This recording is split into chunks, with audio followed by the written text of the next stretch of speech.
One of the reasons that we find it really difficult to be hopeful and confident and motivated and excited about rescuing a relationship isn't just because the relationship has been on the rocks for a while, or maybe we've been really rejected, or maybe just things have been so argumentative and even, so much tension that we've kind of gotten a little defeated about it. That's one of the reasons why we struggle with the hope and the excitement and the confidence. But I have found that there's a hidden reason why we get so discouraged and we give up way before we need to, and we don't have the persistence we need and the effectiveness we need to turn around the situation, is that we actually don't understand why our ex or our partner even fell in love with us in the first place. And I think probably the best illustration of this is that on April 28th, 1945, Hitler married his longtime mistress, Eva Braun. And 2 days later, they both went into his bunker and took cyanide pills that they had tested on his dog, Blondie, because they were, the Allies forces were closing in on them, and they decided to commit suicide rather than face the music, so to speak.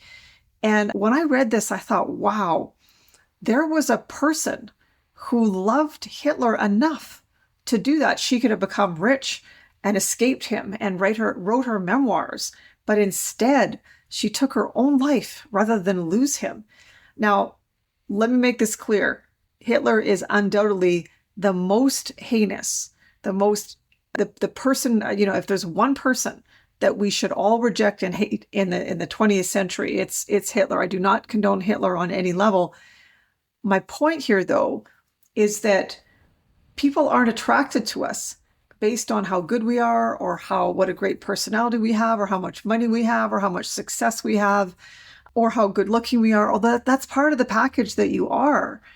It's based on something else. It's based on how they feel in our presence, because there's no way that Hitler had any of those things, right?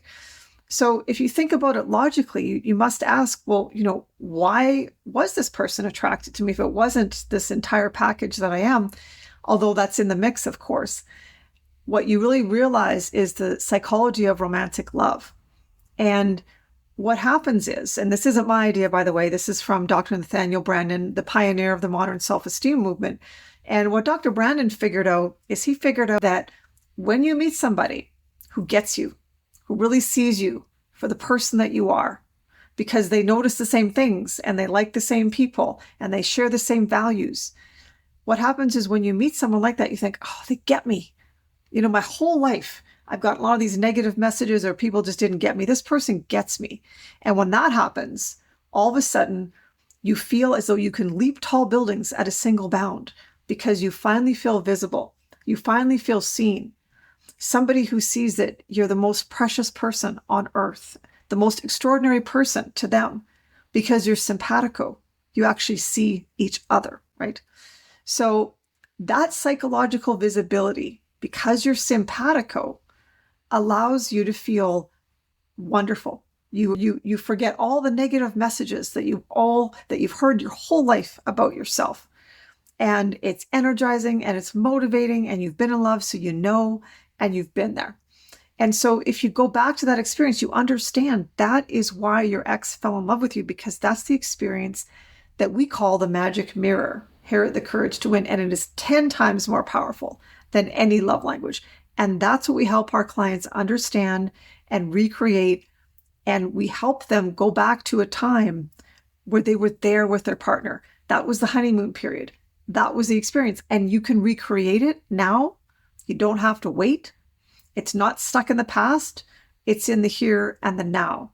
But we have to stop splintering that magic mirror and destroying that experience, because, destroying that experience is the reason why people get divorced, right? You can be madly in love with someone one day, and then 5 years later, you can divorce the very same person because we stop giving each other the magic mirror experience. But you've given it to that person again before, and you can do it again.